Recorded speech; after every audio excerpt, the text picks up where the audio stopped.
Hello friends, white board ഷോയിലേക്ക് സ്വാഗതം. ഇന്ന് നമ്മൾ പോകുന്നത് മമ്മൂക്കയുടെ പുതിയ സിനിമയായ ടർബോയിലേക്കാണ്.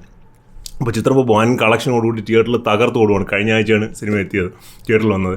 ഞാൻ യാത്രകളിലെ കുറച്ച് തിരക്കായിരുന്നുണ്ടെങ്കിൽ കഴിഞ്ഞ ആഴ്ച സിനിമ കാണാൻ സാധിക്കില്ല, ഇന്നാണ് കാണാൻ സാധിച്ചത്.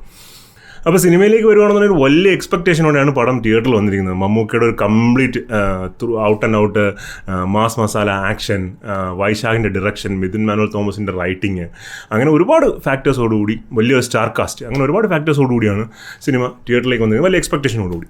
ഇതിൻ്റെ ഒരു വൺ ലൈൻ എന്ന് പറഞ്ഞു കഴിഞ്ഞാൽ നമ്മൾ കേട്ടിട്ടുള്ള അല്ലെങ്കിൽ കണ്ടിട്ടുള്ള ഒരു സ്റ്റോറി ലൈനാണ്. ഇടുക്കി ഭാഗത്ത് താമസിക്കുന്ന ജോസ് എന്ന പേരുള്ള ഒരു അച്ചായൻ, മമ്മൂക്കയാണ് ആ ക്യാരക്ടർ, സെൻട്രൽ ക്യാരക്ടർ ചെയ്യുന്നത്. അദ്ദേഹം അവിടെ കൂട്ടുകാരെ കയറ്റി കുറച്ച് അടിപിടിയായിട്ട് നിൽക്കുന്നു. ആ ജോസ് അച്ചായൻ ഒരു പ്രത്യേക സാഹചര്യത്തിൽ ചെന്നൈ നഗരത്തിലെത്തപ്പെടുന്നു.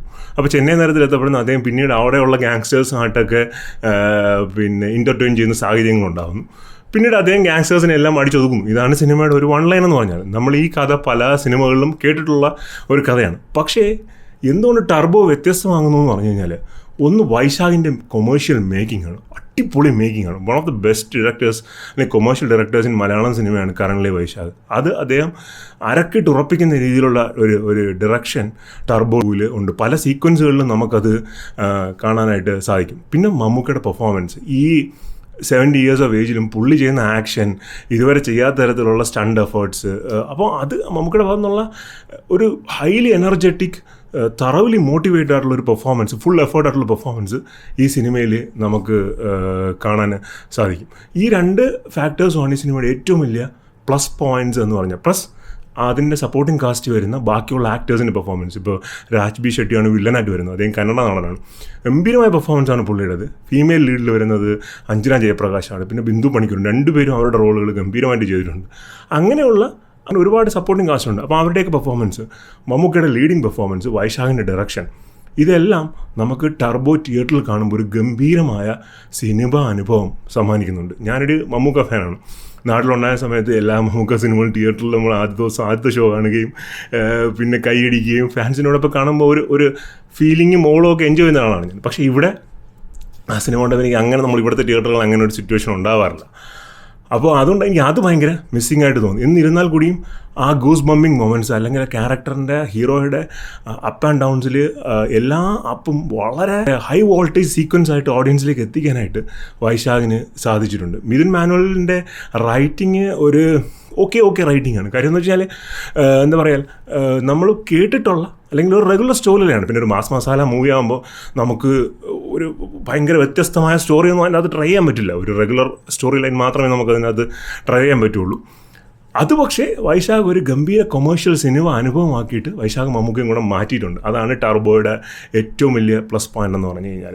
രാജ്ബി ഷെട്ടിയുടെ വില്ലൻ റോള്, അദ്ദേഹം കന്നഡ നടനാണ്, വളരെ എക്സ്പീരിയൻസ് ആയിട്ടുള്ള ആക്ടർ. അദ്ദേഹം ഈ സിനിമയിൽ ആ ഒരു വില്ലൻ ക്യാരക്ടറിൻ്റെ റോള് ഗംഭീരമായിട്ട് ഹാൻഡിൽ ചെയ്തിട്ടുണ്ട്. അപ്പോൾ നല്ല ക്യാരക്ടേഴ്സുള്ള, നമുക്ക് നല്ല ഒരു കൊമേഴ്ഷ്യൽ അനുഭവം തരുന്ന സിനിമയാണ് ടർബോ. പ്രത്യേകിച്ചും ലാസ്റ്റ് കുറച്ച് സ്റ്റണ്ട് സീക്വൻസ് ഉണ്ട്, ഒരു 30-45 minutes.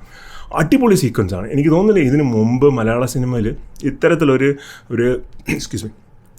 Road action sequence try ചെയ്തിട്ടുണ്ടെന്ന്. അത് kind of shows art of possible എന്നുള്ളതാണ്. എന്ന് വെച്ചാൽ ഇനി വരുന്ന ഡയറക്ടേഴ്സിന്, അല്ലെങ്കിൽ ഇനി നമ്മൾ എടുക്കുന്ന വലിയ വലിയ കൊമേഴ്ഷ്യൽ സിനിമകൾക്ക് എന്തെല്ലാം സാധിക്കും, okay turbo has done this, അതിന് മുകളിൽ നമുക്ക് എന്ത് ചെയ്യാൻ പറ്റും എന്നുള്ള രീതിയിൽ, അങ്ങനെ ആ ഒരു ലെവൽ സെറ്റിംഗ് സിനിമ, ചില ആക്ഷൻ സീക്വൻസുകളിലൊക്കെ ഒരു ലെവൽ സെറ്ററാണ് ടർബോ.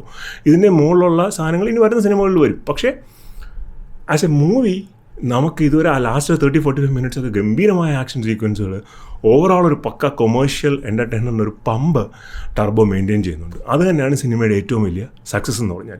സിനിമയിൽ വർക്കാകാതെ പോയ ചില കാര്യങ്ങളെന്ന് പറഞ്ഞാൽ, ഒന്ന് BGM.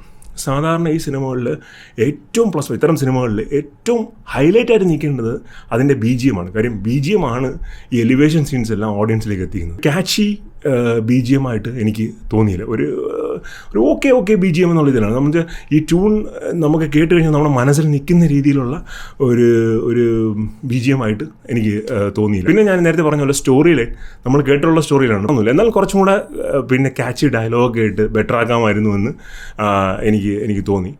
ഓവറോൾ നമുക്ക് തിയേറ്ററിൽ പോയി കണ്ട് കംപ്ലീറ്റ് ആയിട്ട് എൻജോയ് ചെയ്യാൻ പറ്റുന്ന ഒരു തറവ് എൻ്റർടൈനറാണ് ടർബോ. ഒരു മമ്മൂക്ക ഫാൻ എന്നുള്ള നിലയിൽ ഇത് തിയേറ്ററിൽ വലിയ ഫാൻസിൻ്റെ ആരവത്തോടുകൂടി നമ്മൾ എഴുന്നേറ്റ് നിന്ന് വിസിലൊക്കെ അടിച്ച് കാണാൻ പറ്റിയില്ല എന്നുള്ളൊരു വലിയ സങ്കടമുണ്ട്. പക്ഷേ എന്നാലും തീർച്ചയായും നിങ്ങൾക്ക് തിയേറ്ററിൽ ടിക്കറ്റ് എടുത്ത് കാണാൻ പറ്റുന്ന ഒരു ഗംഭീര എൻ്റർടൈനറാണ്. അപ്പോൾ സിനിമ കണ്ടതിന് ശേഷം നിങ്ങൾ നിങ്ങളുടെ ഫീഡ്ബാക്ക് കമൻസിൽ കമൻറ്റ് ചെയ്യുക.